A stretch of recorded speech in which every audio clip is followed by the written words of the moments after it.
The White House says ties with Russia have significantly improved since the Obama administration came to power.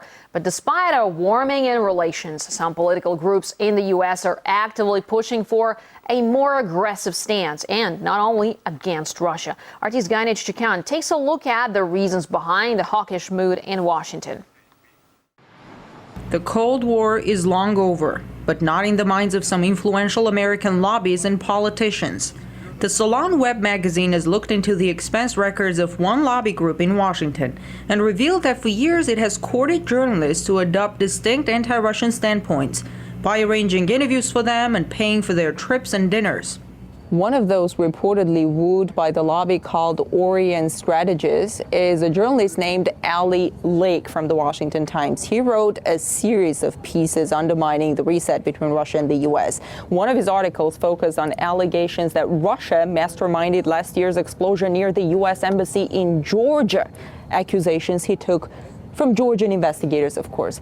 As it turns out, the lobby that approached Mr. Lake is officially contracted by the Georgian government. We tried to get in touch with Mr. Lake. He never responded. But analysts say it's not so much the Georgians' agenda that a lobby like Orient Strategist is pushing forward, but rather that of Washington hawks.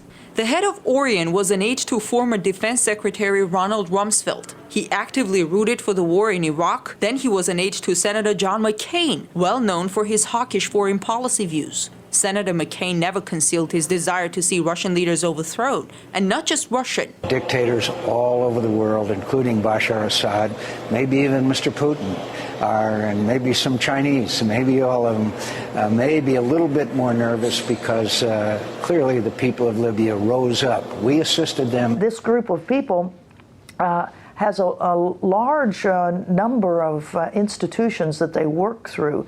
They have a large number of think tanks, they have law firms, they have magazines, they have newspapers to push this idea of the supremacy of the United States. Washington has never been short of warmongers. The most visible one these days is the Republican presidential candidate Mitt Romney. He has already delivered tough words to the likes of Iran, Pakistan, and China. He also called for boosting America's military spending, ending the reset with Russia, and unfolding a robust missile defense program in Europe. America is not destined to be one of several equally balanced global powers.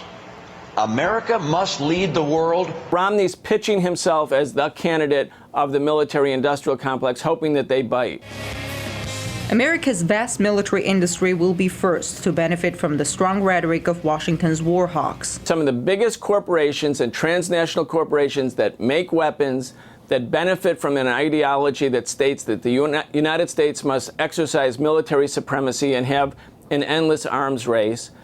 And those big companies are tied to the biggest banks on Wall Street. There is a military-industrial complex, and it is facilitated by having a pretext for endless war. So when President Obama said, we'll push the reset button with Russia, this whole lobby and growing industry said, well, no, that's bad because any relaxation of tensions means less of an excuse to produce more and more weapons. The U.S. is the world's #1 weapons producer and exporter, and countries like Georgia are looking to become the next market for American weapons. We are quite familiar with U.S. politicians, influence groups in Washington that call for the end of the reset with Russia. But it's not just Russia where tensions are being ramped up. The same people are doing a lot of fear-mongering against countries like China, Iran. The list is pretty long, actually. While experts agree the only side that could possibly benefit from a potential confrontation is America's military machine.